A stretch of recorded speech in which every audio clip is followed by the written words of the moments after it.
अख्तर्स educational academy welcomes you all, जो करता है आपके साथ ऐसे टॉपिक पर डिस्कशन जिसका थ्योरेटिकल अप्रोच रेयरली अवेलेबल हो। इस सीरीज में आज जिस टॉपिक पर डिस्कशन किया जाएगा इलेक्ट्रिसिटी का, वो टॉपिक है किरचॉफ लॉ, यानी कि किरचॉफ का नियम। फॉर सिंपलिसिटी, किरचॉफ लॉ को दो पार्ट में डिवाइड किया जाता है। पार्ट वन, पॉइंट या जंक्शन रूल, जिसे संधि का नियम कहा जाता है, और ये based on the principle of conservation of charge, charge के कंजर्वेशन के प्रिंसिपल पर ये बेस्ड है।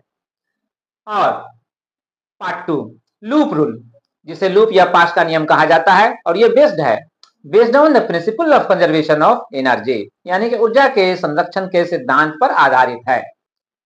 वन बाय वन हम इन दोनों पर डिस्कशन करेंगे। So let's move towards point one, यानी कि पॉइंट रूल या जंक्शन रूल। यह है पॉइंट रूल या जंक्शन रूल, या जिसे संधि का नियम कहते हैं। इसका स्टेटमेंट है, इसका कथन है, in an electric circuit total electric current coming to a point और junction is equal to total electric current leaving the point और जंक्शन। यानी किसी विद्युत परिपथ में किसी बिंदु या संधि की ओर आने वाली सभी विद्युत धारा वहां से जाने वाली सभी विद्युत धारा के बराबर होती है। अब इसको मैथमेटिकल फॉर्म में हम देते हैं और उसके बाद we try to understand it. I1 plus I4 equal हो रहा है I2 प्लस I3 के। ये क्लियर है इस डायग्राम से, जहां पर हम देख रहे हैं कि इस पॉइंट, मान लीजिए ये एक पार्ट है इलेक्ट्रिक सर्किट का, और इस इलेक्ट्रिक सर्किट के पार्ट में ये पॉइंट एक जंक्शन है या पॉइंट है। तो इस पॉइंट की तरफ आने वाले जो करंट है, इलेक्ट्रिक करंट, ये I1 और I4, ये दो करंट है, और यहां से जाने वाली जो करंट है I2 और I3, ये दो करंट है। तो आने वाली जो करंट है I1 और I4, इसका सम इक्वल हो रहा है जाने वाले करंट जो I2 और I3 है इसके सम के। अब I1 plus I4 equal to I2 plus I3 हो रहा है, तो इस इक्वेशन से हम प्रोसीड कर सकते हैं इस तरह से। इस इक्वेशन से हम इस स्टेप पे आए। I1 प्लस I4 जो पहले LHS में था, अभी भी है। RHS का जो पार्ट है I2 प्लस I3, उसे हम LHS में शिफ्ट कर दिए with the sign of minus. तो यहां से जो भी क्वांटिटी है I2 और I3, ये प्लस साइन के साथ है, इसलिए RHS से LHS में जाने पे इसका साइन चेंज हुआ। अब माइनस I2 माइनस I3 लिखा जाएगा, RHS में हमें 0 मिलेगा। जब RHS से ये दोनों पार्ट शिफ्ट कर जाएगा तो RHS में यहाँ पर ओनली 0 रह जाएगा। अब यहाँ पर जो I1 और I4 जो पॉजिटिव साइन के साथ हम देख रहे हैं, और यहाँ I2 और I3 नेगेटिव साइन के साथ देख रहे हैं, इस I2 को, नेगेटिव साइन को हम इस तरह से एक्सप्रेस कर सकते हैं। I1 प्लस जो माइनस का साइन है अंडर ब्रैकेट माइनस I2 करके हम इसे एक्सप्रेस कर सकते हैं। और इसी तरह से I3 जो नेगेटिव साइन के साथ है, इसको भी अंडर ब्रैकेट माइनस का साइन दे करके with the sign of plus हम इसे पुटअप कर सकते हैं। तो यहाँ पुटअप किया गया। अब हम यहाँ पर I1 plus minus I2 plus minus I3 कह रहे हैं, और I4 यहाँ पर प्लस साइन के साथ था, एज इट इज रह गया। अब टोटल एक्सप्रेशन जो हो रहा है वो I1 plus I2 minus sign के साथ प्लस I3, ये भी माइनस साइन के साथ, प्लस I4 इक्वल टू 0 हो रहा है।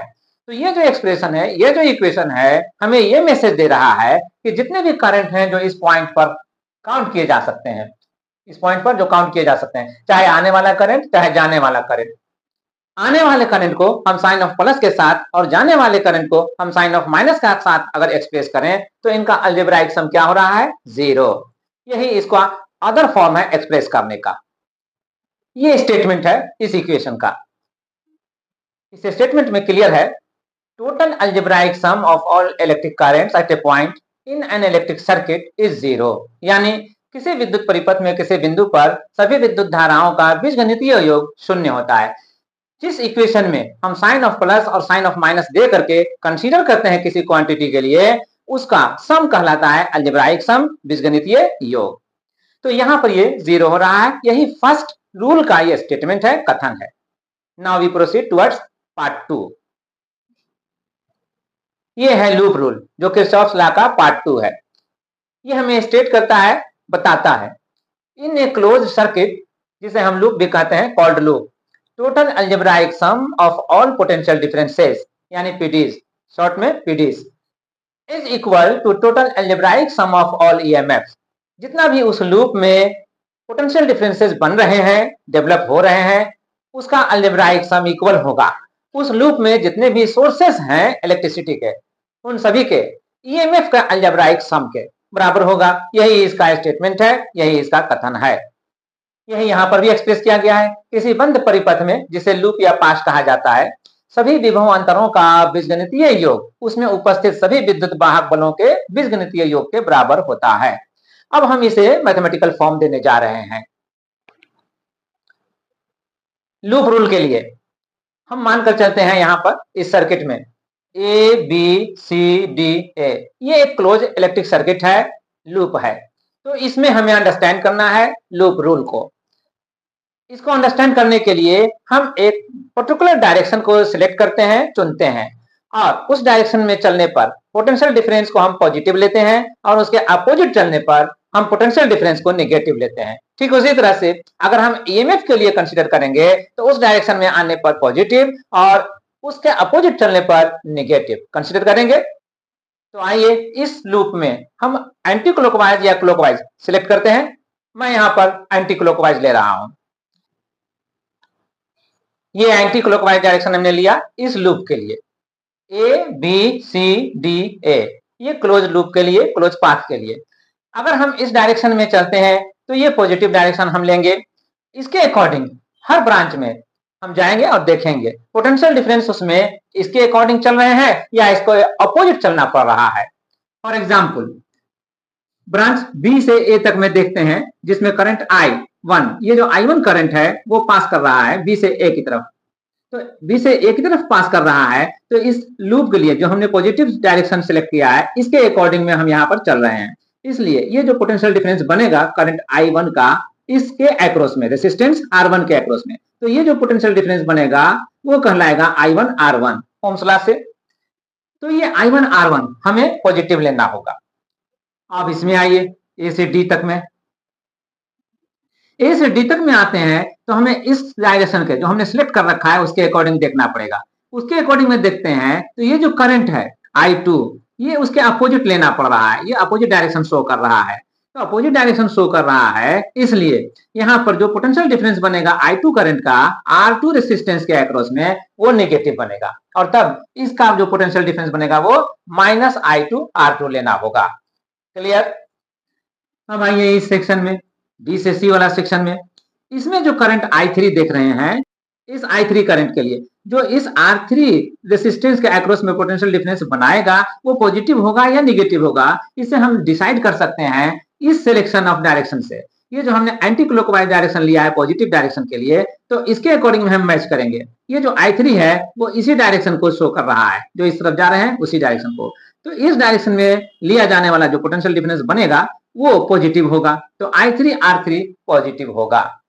अब इसके बाद आइए सी से बी ब्रांच में जो जाएंगे, उस I4 का डायरेक्शन जो दिख रहा है सी से बी की तरफ, ये इस सिलेक्टेड डायरेक्शन ऑफ जो एंटी क्लॉकवाइज का है इसके डायरेक्शन में आ रहा है, इसके अलोंग आ रहा है।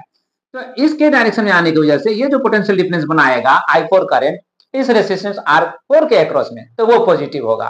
तो अब हम इन चारों पोटेंशियल डिफरेंस का यहाँ पर सम अप करते हैं अलजेब्राइकली और लिखते हैं I1 R1 प्लस ये पोटेंशियल डिफरेंस बन रहा था नेगेटिव, तो -I2 R2 प्लस ये जो पोटेंशियल डिफरेंस बन रहा था I3 का वो बना रहा था पॉजिटिव, तो I3 R3 और फिर प्लस ये जो पोटेंशियल डिफरेंस बना रहा है I4, ये भी पॉजिटिवली बना रहा है, तो I4 और R4। अब इसका जो सम अप हो रहा है अलजेब्राइकली, अब इसमें क्या होना चाहिए, तो अकॉर्डिंग टू लूप रूल अब हमें यह देखना पड़ेगा कि इस क्लोज पाथ में कितने सोर्सेस ऑफ ईएमएफ हैं, विद्युत वाहक बल का स्रोत कितने हैं। हर सोर्स के लिए पॉजिटिव डायरेक्शन लेंगे हम इसी के अकॉर्डिंग डिसाइड करके, जो हमने एंटी क्लॉकवाइज डायरेक्शन लिया है उसके अकॉर्डिंग। तो आइए पहला सोर्स यहाँ है जिसका ईएमएफ E1 है। ये जो E1 ईएमएफ हम देख रहे हैं इसका डायरेक्शन देख लीजिए, करंट जो I1 यहाँ पर देख रहे हैं आयरो के साथ, ये लेफ्ट वार्ड है, तो लेफ्ट वार्ड है, तो इसका निगेटिव टर्मिनल जो हुआ सोर्स का वो ये हुआ और पॉजिटिव टर्मिनल जो हुआ ये हुआ। तो यहाँ से इस डायरेक्शन में हम लेंगे तो ये पॉजिटिव ईएमएफ काउंट किया जाएगा।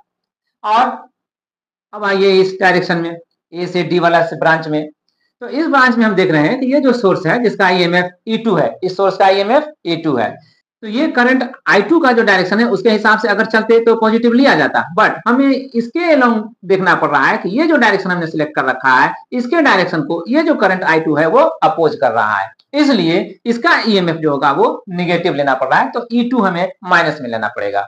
अब आइए थर्ड सोर्स के लिए जिसका ईएमएफ है E3।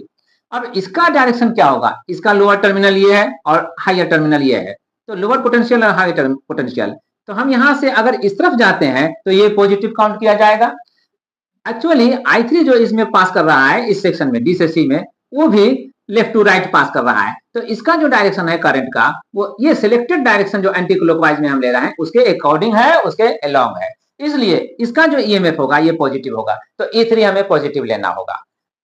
सी से बी के ब्रांच में, सी से बी के ब्रांच में कोई सोर्स है ही नहीं, उसमें कोई ईएमएफ बनेगा ही नहीं, तो बस हमें इन्हीं तीनों का E1, E2 और E3 इन्हीं तीनों का ईएमएफ को काउंट करना है, जिसमें हमने सिलेक्ट कर लिया E1 पॉजिटिव और E2 हमने जो डिसाइड किया था वो इसको और इसको कंपेयर करने पर हमें लेना पड़ रहा था निगेटिव, तो ये निगेटिव लिया जाएगा।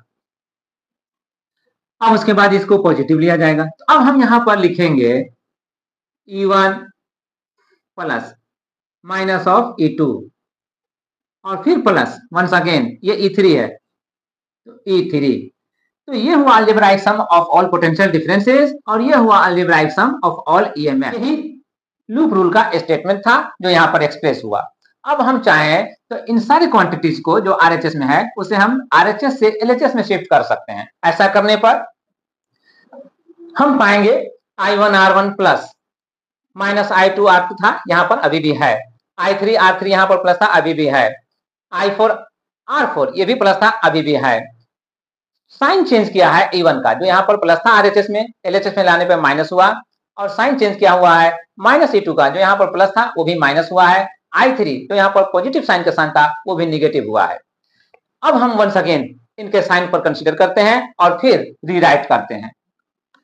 रीराइट करने पे ये सब तो वैसा ही रहेगा जैसे थे। E1 जो यहाँ निगेटिव है इसको हम लिख सकते हैं प्लस साइन यहाँ दे करके और माइनस का साइन अंडर ब्रैकेट में रख करके। इसी तरह से ये जो निगेटिव और निगेटिव देख रहे हैं ये पॉजिटिव हो जाएगा, लेकिन इसको वंस अगेन हम इसकी तरह लिखे हैं और प्लस का साइन यहाँ दिए हैं और इस माइनस को इसके साथ अंडर ब्रैकेट कर लिए हैं। तो अब ये जो एक्सप्रेस कर रहा है ये पोटेंशियल डिफरेंस और ये ईएमएफ, तो एलएचएस का पूरा पार्ट क्या मैसेज दे रहा है, total algebraic sum of all potential differences and EMFs, यानी सभी विभवांतरों और विद्युत वाहक बलों का बीजगणितीय योग क्या हो रहा है, किसके बराबर, 0 के बराबर हो रहा है, शून्य हो रहा है। ये इसका स्टेटमेंट है जो ये इक्वेशन हमें मिला है इसका। Total algebraic sum of all potential differences and EMFs in a loop is 0, यानी किसी विद्युत लूप में सभी विभवांतरों और विद्युत वाहक बलों का बीजगणितीय योग शून्य होता है। ये था किरचॉफ्स लॉ के जो सेकंड पार्ट है लूप रूल, उसका स्टेटमेंट, उसका कथन और गणितीय रूप। अब हमने दोनों पार्ट को देख लिया, पार्ट 1 को भी पार्ट 2 को भी। अब हम इसका कुछ एप्लीकेशन देखेंगे। इससे पहले कि हम एप्लीकेशन देखें, हम एक बार फिर रिमाइंड करते हैं, रिकॉल करते हैं पोटेंशियल डिफरेंस और विद्युत वाहक बलों में जो डिफरेंस होता है उस पर। इस डायग्राम से हम ये क्लियर करना चाहते हैं कि पोटेंशियल डिफरेंस के केस में, पोटेंशियल डिफरेंस के लिए जो पॉजिटिव चार्ज होता है वो हाई पोटेंशियल से लो पोटेंशियल की तरफ मूव करता है, गति करता है, और ईएमएफ के केस में पॉजिटिव चार्ज लो पोटेंशियल से हाई पोटेंशियल की तरफ मूव करता है, गति करता है। क्लियर? तो हमेशा ये याद रखेंगे कि पोटेंशियल डिफरेंस जिस तरफ पॉजिटिव होगा वो पॉजिटिव टू निगेटिव या हायर टू लोअर पोटेंशियल के लिए होगा, और ईएमएफ ठीक इसका अपोजिट, यानी निगेटिव टू पॉजिटिव, यानी कि लोअर टू हायर पोटेंशियल के केस में। जैसे यहाँ पर क्लियर है, ईएमएफ के लिए लोअर पोटेंशियल से हायर पोटेंशियल की तरफ ये चार्ज मूव करता हुआ दिख रहा है, और इसी तरह से पोटेंशियल डिफरेंस के लिए ये charge higher to lower potential की तरफ मूव करता हुआ दिखाया जा रहा है with the sign of arrow. यहाँ भी एरो साइन है, यहाँ भी एरो साइन है। क्लियर? अब इसी पॉइंट को हम ध्यान में रखते हुए जो भी हमारे पास इलेक्ट्रिक सर्किट होगा उस पर हम कंसीडर करेंगे पीडी के लिए या ईएमएफ के लिए। Now we move towards some applications of Kirchhoff's law, यानी किरचॉफ के नियम का कुछ जो अनुप्रयोग है, एप्लीकेशन है, क्या है, उसको देखने के लिए। To find equivalent EMF.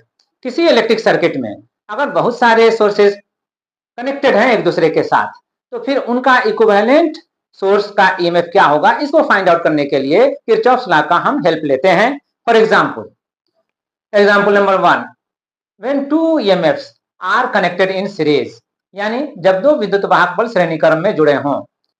For simplicity हम दो यहां पर सोर्सेज लेंगे और उनके ईएमएफ का हम इक्विवेलेंट ईएमएफ फाइंड आउट करेंगे जब दोनों के दोनों सीरीज में कनेक्टेड हैं। इस फिगर में जो यहां पर देख रहा है, मानकर चलते हैं कि यह एक इलेक्ट्रिक सर्किट का क्लोज लूप है, क्लोज पाथ है। इस सर्किट में दो सोर्सेस हैं अप्लाइड, कनेक्टेड एक दूसरे से सीरीज में।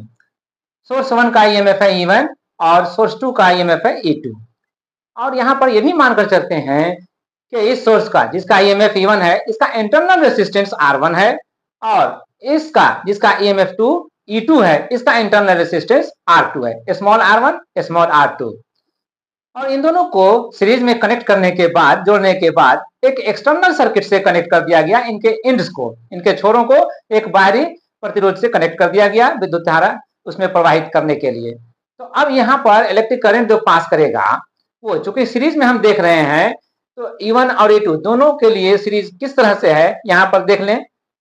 इस सोर्स का जिसका E1 है, E1 का यहाँ निगेटिव टर्मिनल E2 के पॉजिटिव टर्मिनल से कनेक्टेड है, और इसलिए दोनों से जो करंट पास करेगा वो एक ही डायरेक्शन में पास करेगा। और अब यहां से करंट का डायरेक्शन हम देते हैं राइट टू लेफ्ट। तो राइट टू लेफ्ट अगर हम देते हैं यहां पर करंट,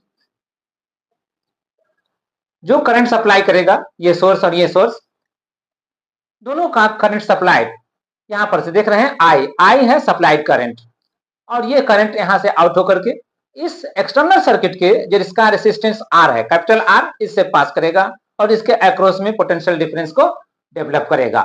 ये पोटेंशियल डिफरेंस फाइंड आउट किया जाता है ओम्स लॉ से। जब करंट I इससे होकर पास करेगा तो कितना पोटेंशियल डिफरेंस डेवलप करेगा, वो करंट I और इसका रेसिस्टेंस R दोनों का प्रोडक्ट के बराबर होगा।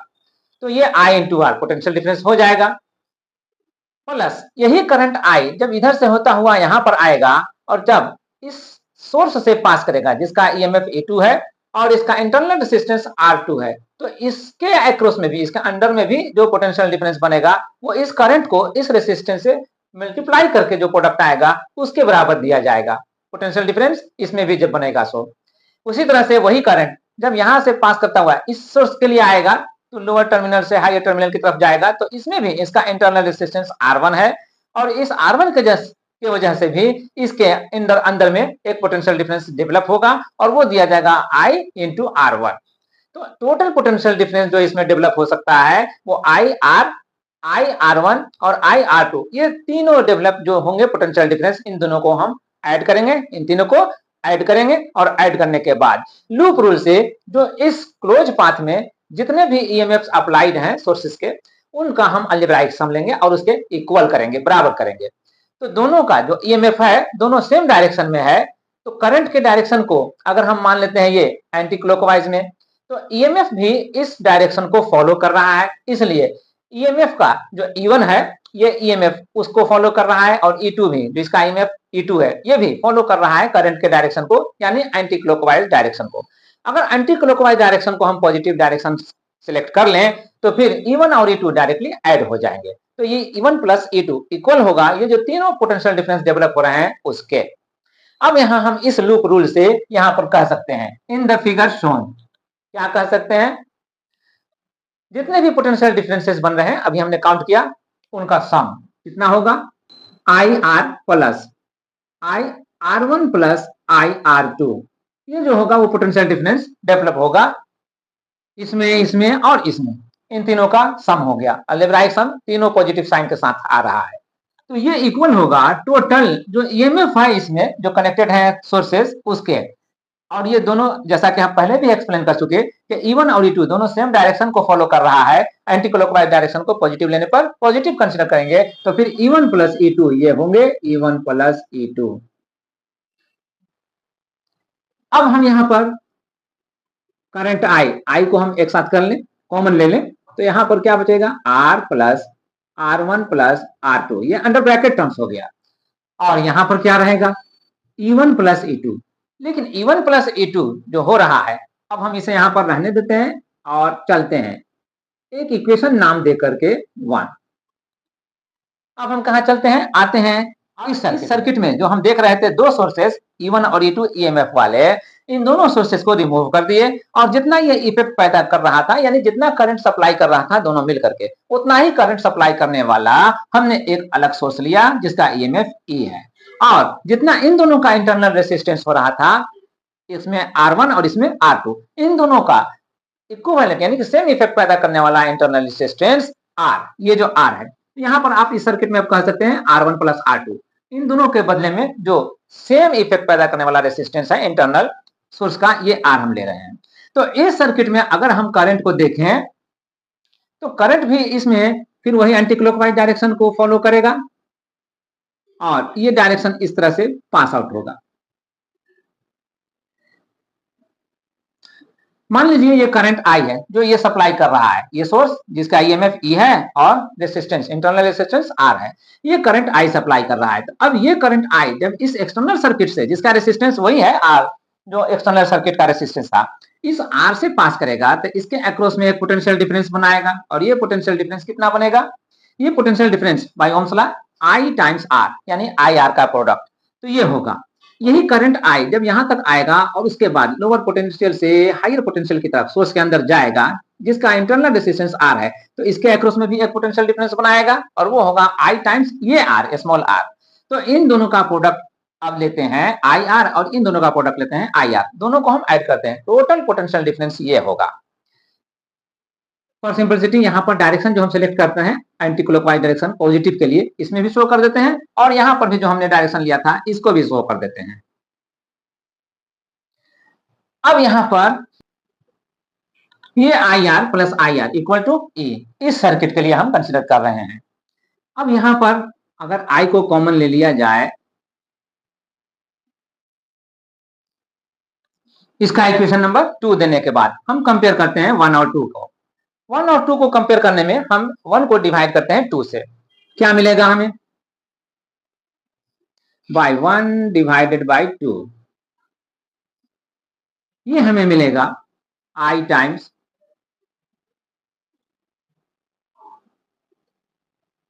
Divided by I times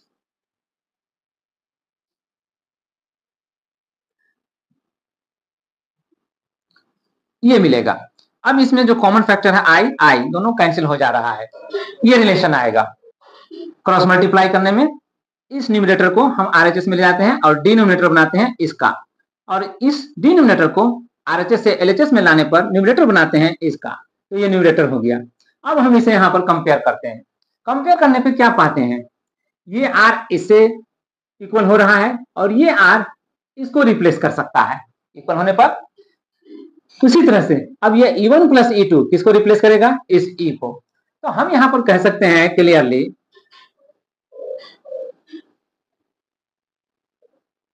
comparing both sides,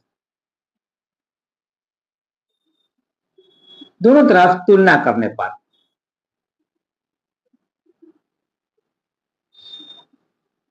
दोनों तरफ तुलना करने पर हम ये कह रहे हैं E equal to E1 plus E2 और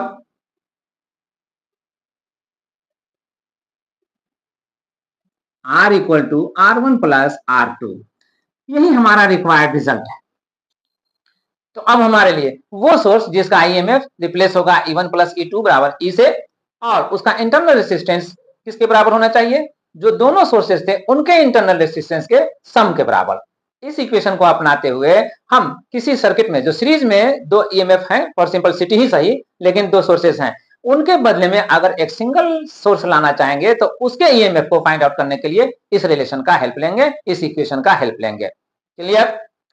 अब हम देखते हैं कि अगर सीरीज के बजाय पैरेलल में अगर कंबाइन हुए दोनों सोर्सेस, तो उस केस में हम इक्विवेलेंट EMF कैसे फाइंड आउट कर सकते हैं, और जो इंटरनल रेसिस्टेंस होगा अगर होगा तो उसको कैसे फाइंड आउट कर सकते हैं जब दोनों सोर्स कनेक्टेड हो पैरेलल में। सपोज इसके लिए हम इस डायग्राम का हेल्प लेते हैं अंडरस्टैंड करने के लिए, समझने के लिए। तो इस सर्किट में, इस डायग्राम में एक सोर्स जिसका ईएमएफ E1 है और उसका इंटरनल रेजिस्टेंस R1 है, और एक सोर्स जिसका ईएमएफ E2 है, उसका इंटरनल रेजिस्टेंस R2 है। दोनों को पैरेलल में कनेक्ट किया गया है, क्योंकि इन दोनों का जो ये पोटेंशियल वाला टर्मिनल है हायर पोटेंशियल, और ये पोटेंशियल हायर पोटेंशियल का है इसका, तो इन दोनों को हम यहाँ से यहाँ लाते हैं और यहाँ पर ला करके एक दूसरे के साथ कनेक्ट कर देते हैं। तो वन साइड हो गया। इन दोनों का जो लोअर पोटेंशियल वाला टर्मिनल है राइट साइड वाला, इसको हम यहाँ पर लाते हैं और दोनों को एक साथ कनेक्ट कर देते हैं, तो ये एक साइड बना लेगा। अब दोनों साइड को हम एक एक्सटर्नल सर्किट के जिसका रेजिस्टेंस R है उससे हम कनेक्ट करते हैं, ऐसे और ऐसे ले आकर के कनेक्ट कर देते हैं। अब इसमें जो I1 करंट इस सोर्स का सप्लाइड है और ये I2 करंट इस सोर्स का सप्लाइड है, दोनों इस पॉइंट पर आएगा तो जंक्शन रूल अप्लाई होगा और दोनों मिलकर के यहाँ पर करंट जो बनेगा वो दोनों इस सर्किट से होकर के पास करेगा। वही करंट जितना ये दोनों मिलकर के यहाँ पर सप्लाई कर रहे हैं I1 प्लस I2, मान लीजिए I है, तो वही करंट I सप्लाई करने वाला ये सोर्स यहाँ पर अप्लाई किया गया है, इन दोनों सोर्सेस को रिमूव करके रिप्लेस करके। अब इसका जो ईएमएफ है वो इक्विवेलेंट ईएमएफ हो जाएगा इन दोनों का। तो ये जो करंट I सप्लाई करेगा, ये I करंट अब उसी एक्सटर्नल सर्किट से पास कराया जाएगा जिस एक्सटर्नल सर्किट से इन दोनों का कनेक्शन को पास कराया जा रहा था। तो इन दोनों का कनेक्शन करके जो करंट सप्लाई किया जा रहा था इस सर्किट से, वही करंट इस सर्किट से भी पास कराया जाएगा। तो ये अब इस सर्किट में आने पर और इस सर्किट में आने पर, दोनों सर्किट में हम आएंगे और किरचॉफ लॉ का जो रूल है, लूप रूल, उसको हम अप्लाई करेंगे। लूप रूल को अप्लाई करने से पहले यहाँ पर दोनों लूप का हम नेमिंग कर लेते हैं। एक लूप जो बन रहा है जिसमें सोर्स जिसका ईएमएफ E1 है वो लूप तैयार कर रहा है यहां से लेकर के यहां तक का, और एक लूप तैयार कर रहा है जिसका सोर्स का ईएमएफ E2 है ये, तो ये सर्किट जो बना रहा है ये भी एक लूप तैयार कर रहा है। तो दो लूप यहाँ पर तैयार हो रहा है, फॉर्म हो रहा है। दोनों लूप का हम नेमिंग करते हैं A, B, C, D, और यहां पर ये नाम दे देते हैं इसका, मान लीजिए E और यह F। तो एक लूप जो बनेगा इसमें हम चलेंगे A, B, C, D और A के लिए, ये क्लोज पाथ हो जाएगा। और दूसरा लूप जो बनेगा वो हम चलेंगे B, C, E, F, D, तो ये भी एक क्लोज पाथ बन जाएगा, इसमें चलेंगे। दोनों के लिए हम एक पर्टिकुलर डायरेक्शन को सिलेक्ट करेंगे पॉजिटिव डायरेक्शन के लिए। तो दोनों में हम चाहे तो क्लॉकवाइज लेने डायरेक्शन को पॉजिटिव या एंटी क्लॉकवाइज, हम यहाँ पर पॉजिटिव लेंगे एंटी क्लॉकवाइज डायरेक्शन को। क्लियर? तो अब इसके बाद इतना सपोजिशन के बाद हम ABCD लूप में एंटी क्लॉकवाइज डायरेक्शन पॉजिटिव मानते हुए प्रोसीड करते हैं, और यहां से जो करंट I1 सप्लाई हो रहा है वो करंट सिर्फ इस लूप का जो सोर्स है E1, ईएमएफ के साथ E1, उसका जो इंटरनल रेजिस्टेंस है R1, उससे होकर ये करंट I1 पास करेगा। तो पोटेंशियल डिफरेंस जो बनाएगा वो I1 R1 हो जाएगा, और एक्सटर्नल सर्किट से जो करंट पास कर रहा है वो I पास कर रहा है। तो इसके अक्रॉस में जो पोटेंशियल डिफरेंस बनेगा वो I इंटू R बनेगा। Therefore I1 R1 plus IR, ये IR किसके इक्वल होगा? तो लूप रूल कहता है कि इस लूप में जो जो ईएमएफ का सोर्स है उसके ईएमएफ के अलजेब्राइक सम के, तो इस पूरे लूप में तो यही एक सिंगल सोर्स है जिसका ईएमएफ E1 है, तो यह E1 के इक्वल हो जाएगा। अब इस रिलेशन से हम यहां प्रोसीड करके कह सकते हैं I1 R1 equal to E1 minus IR। इससे हम I1 का वैल्यू फाइंड आउट कर सकते हैं। किस तरह से? E1 minus IR by R1, ये करके R1 को हम राइट साइड में लेते हैं तो I1 का वैल्यू हमें मिल जाता है। अब इसके लिए हम इसे इक्वेशन नंबर 1 का नाम देते हैं और फिर इसके बाद प्रोसीड करते हैं नेक्स्ट लूप में जो बन रहा है B, C, E, F, D, ये लूप बन रहा है। इसमें भी डायरेक्शन हम एंटी क्लॉकवाइज लेते हैं फॉर सिंपलिसिटी।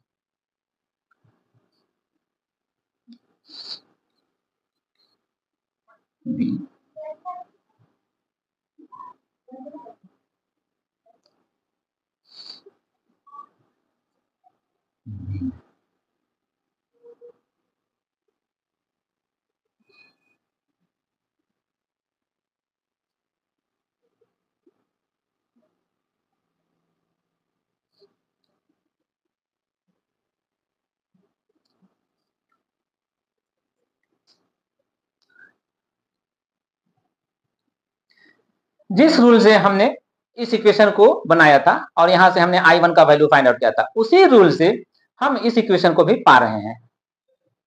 ये जो सेकेंड सोर्स है जिसका ईएमएफ E2 है, इसका इंटरनल रेजिस्टेंस R2 है और ये जितना करंट सप्लाई कर रहा है I2, अगर ये I2 करंट इसके इंटरनल रेजिस्टेंस से क्रॉस करेगा, पास करेगा, तो फिर एक पोटेंशियल डिफरेंस बनाएगा जो इंटरनल पोटेंशियल डिफरेंस होगा और वो पोटेंशियल डिफरेंस I2 R2 होगा।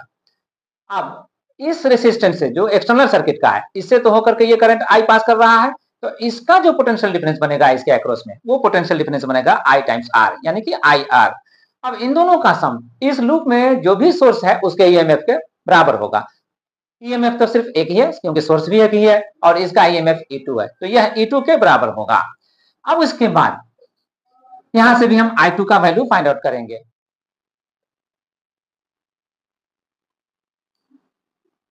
इसे प्रोसीड करने पे हम इसके बाद ये स्टेप पाते हैं और इसके बाद यहाँ I2 का वैल्यू फाइंड आउट करने के लिए इस R2 को राइट साइड लाते हैं और तब हमें I2 का वैल्यू मिलता है जिसे हम एक इक्वेशन नंबर 2 देते हैं। ये अब इक्वेशन नंबर 1 और इक्वेशन नंबर 2 देख करके हम इस डायग्राम से कंपेयर करते हैं। इस डायग्राम में हम देख रहे हैं कि जो I1 करंट सप्लाइड है by source first EMF E1 का और ये I2 करंट जो सप्लाइड है by source second EMF E2 का, ये दोनों आकर के इस पॉइंट पर मिल रहे हैं, तो पॉइंट रूल से दोनों करंट का सम बनेगा I। तो इसलिए हम यहां पर अब लेंगे बाय 1 + 2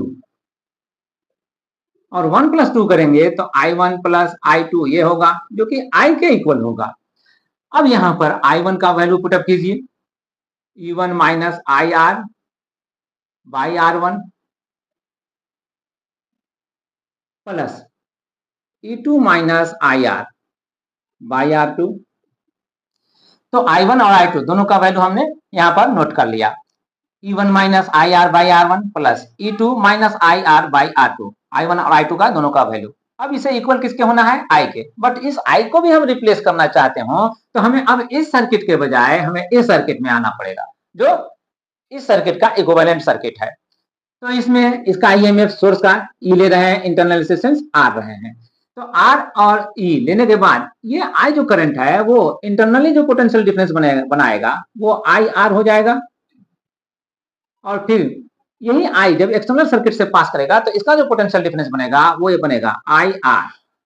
अब ये दोनों potential difference bye loop rule किसके बराबर होगा? जो सर्किट में जो क्लोज पाथ में सोर्स है कनेक्टेड उसके ईएमएफ के, तो ईएमएफ तो एक ही है क्योंकि सोर्स भी एक ही है, तो ये ईएमएफ ई हम ले रहे हैं इक्विवेलेंट के लिए सपोज।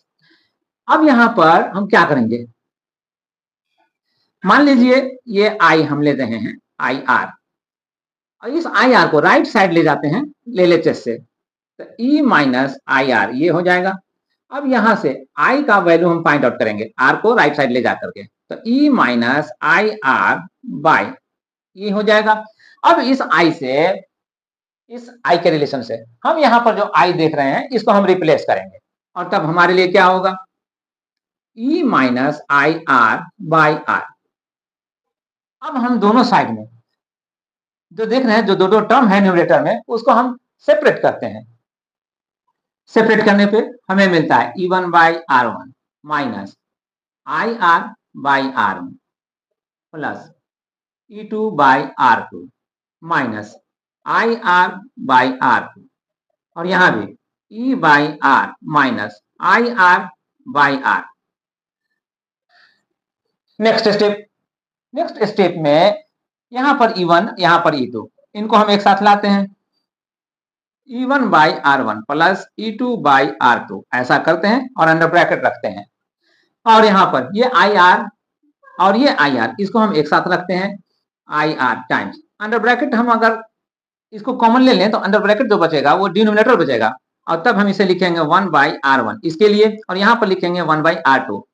लेकिन ये जो साइन ऑफ माइनस है जब कॉमन ले रहे हैं IR को तो माइनस साइन कॉमन आ गया और इस वजह से ये अब प्लस में लिखा जाएगा 1 बाई R2, तो IR times 1 by R1 plus 1 by R2 और ये इक्वल होगा E बाई R के। यहां पर इस दोनों टर्म के E by R minus IR by R के। अब कंपेयर करते हैं, इस ब्रैकेट के अंदर जो टर्म्स है वो E1 और E2 है यानी EMF के साथ, ये इंटरनल रेजिस्टेंस है R1 और यहाँ पर R2 मिस कर रहा है, ये R2 यहाँ पर मेंशन कीजिए। अब उसके बाद इसको हम अगर कंपेयर करें तो ये इसके साथ जाकर के इक्वल होना चाहिए, और इसको कंपेयर करें तो ये इसके साथ जाकर इक्वल होना चाहिए। हम कंपेयर करते हैं और इक्वल भी करते हैं।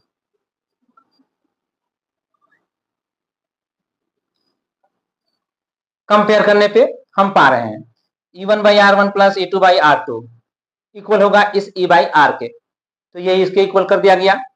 और यहाँ पर ये जो टर्म है सेकेंड टर्म, वो इस सेकेंड टर्म के साथ इक्वल होगा। क्लियरली इस आई आर को इस आई आर के साथ कैंसिल किया जा सकता है, तो कैंसिल कर दिया गया। नाउ अब इसी को अगर प्रोसीड किया जाए तो हमें मिलेगा बाय टेकिंग एलसीएम, ये जो होगा वो R1 R2 और तब यहाँ पर R2 plus R1 equal to 1 by R. तो इससे हमें 1 बाई आर का वैल्यू मिल गया। अब इससे अगर हमें 1 बाई आर का वैल्यू मिल गया तो यही काम एलसीएम लेने का काम हम इस इक्वेशन के लिए भी कर सकते हैं। तो इसमें हमें मिलेगा R1 R2 और इसलिए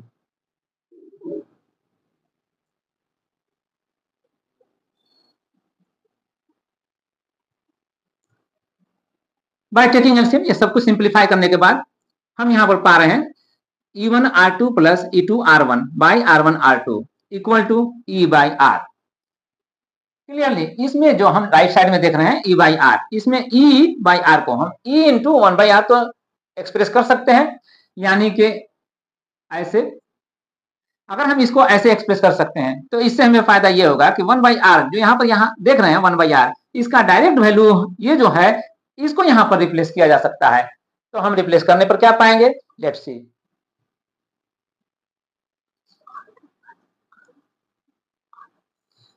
वन बाई आर को जो यहाँ 1 बाई आर इक्वल टू हम देख रहे हैं ये इससे रिप्लेस कर दिया गया।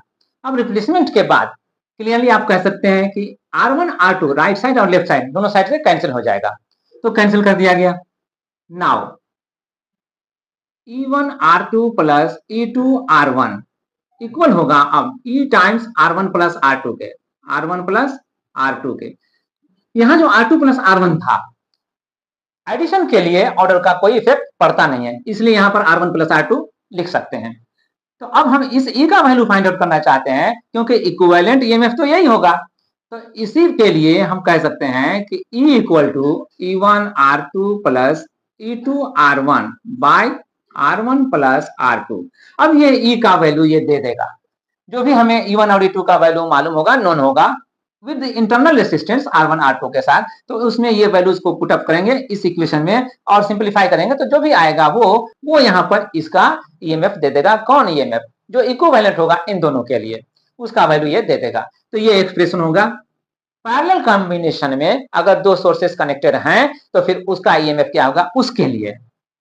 क्लियर। तो इसी तरह से हम किरचॉफ्स लॉ को यूज करते हुए यानी उसके एप्लीकेशन के तौर पे हम फाइंड आउट कर सकते हैं अगर किसी इलेक्ट्रिक सर्किट में ए नंबर ऑफ रेसिस्टेंसेस कनेक्टेड हो एक दूसरे के साथ, बहुत सारे प्रतिरोध अगर एक दूसरे के साथ जुड़े हुए हों तो उनका इक्विवेलेंट रेसिस्टेंस क्या होगा, उसके लिए जो एक्सप्रेशन हो सकता है उसको फाइंड आउट करने के लिए भी हम किरचॉफ्स लॉ को, किरचॉफ के नियम को यूज कर सकते हैं, अप्लाई कर सकते हैं। बट ये काम हम आज के वीडियो में नहीं करेंगे, इसे फिर किसी दूसरे वीडियो में डिस्कस करेंगे।